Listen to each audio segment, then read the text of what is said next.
আমাদের ভারতের প্রধানমন্ত্রী, আমাদের দেশের প্রধানমন্ত্রী মাননীয় নরেন্দ্র মোদীজি বলেন যে দেশের ক্ষমতায়ন মানে নারী শক্তির ক্ষমতায়ন মানে দেশের ক্ষমতায়ন, এবং নারী শক্তির ভিত শক্ত করা মানেই দেশের ভিত শক্তি করা।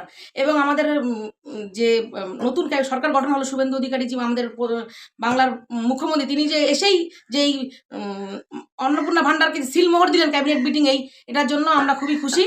এবং ভারতীয় জনতা পার্টিকে অনেক অনেক ধন্যবাদ তাদের কথা রাখার জন্য, কারণ তারা বলেছিলেন যে মাসে ৩,০০০ টাকা ১ জুন থেকে চালু হবে। চালু হওয়ার জন্য আমরা খুবই খুশি। রাজ্য সরকারের বড় ঘোষণা, অন্নপূর্ণা ভান্ডারে মাসিক ৩,০০০ টাকা, খুশি মহিলারা। খুশি আমরা সাধারণ মহিলা, এই অন্নপূর্ণা ভান্ডারটা আমাদের নিজেদের স্বাধীনতা দেবে, মানে কারো কাছে আমাদের হাত পাততে হবে না। আমরা তো লেখাপড়া করে চাকরি টাকরি পাইনি, তবুও মনে করব যে আমাদের ৩,০০০ টাকা মাস গেলে আসবে, এতে আমরা খুবই খুশি। কি বলবেন এই সরকারকে? সরকার আসছে ভালো, দেখি কিভাবে কাজ করে। আমাদের তো দেবে বলছে, দেখি এখন ওটা কি দেয়, এই আশা রেখে এগিয়ে যেতে হবে সামনের দিনের জন্য। কি নাম আপনার? কি কাজ করে? কি নাম আপনার? মণিদীপা মাল। নতুন সরকার শপথ গ্রহণ করতেই রাজ্যে মা বোনেদের জন্য বড় ঘোষণা করল। ১ জুন থেকে প্রত্যেকের অ্যাকাউন্টে ৩,০০০ টাকা করে দেবে রাজ্য সরকার। এই ঘোষণা হতেই মহিলারা আনন্দে মেতে ওঠে। তারা রাজ্য সরকারকে ধন্যবাদ জ্ঞাপন করেছেন এবং আগামী দিনে সরকারের কাছ থেকে আরও কিছু সুযোগ সুবিধা পাবে বলে আশাবাদী।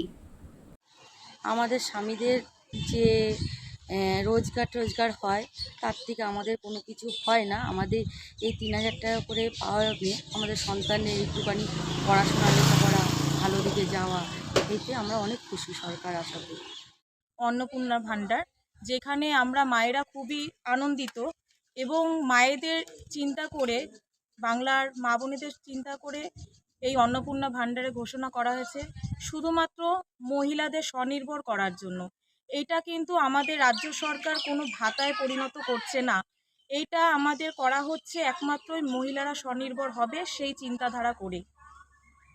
তার জন্যই আজকে আমাদের এই উল্লাস, এবং আপনারা দেখতে পাচ্ছেন যে আমরা আনন্দিত এবং পাড়ার সকল মহিলারা আবির খেলছে। সরকারের উপর কতটা আশাবাদী আপনারা? সরকারের পুরোপুরি আমাদের আস্থা আছে, আগামী দিন মহিলাদের নিয়ে, নারী সুরক্ষা নিয়ে অনেক কিছু এগিয়ে যাবে, সেই চিন্তাধারা আমরা রাখছি। কি নাম আপনার? সন্ধ্যা সিংহ রায়।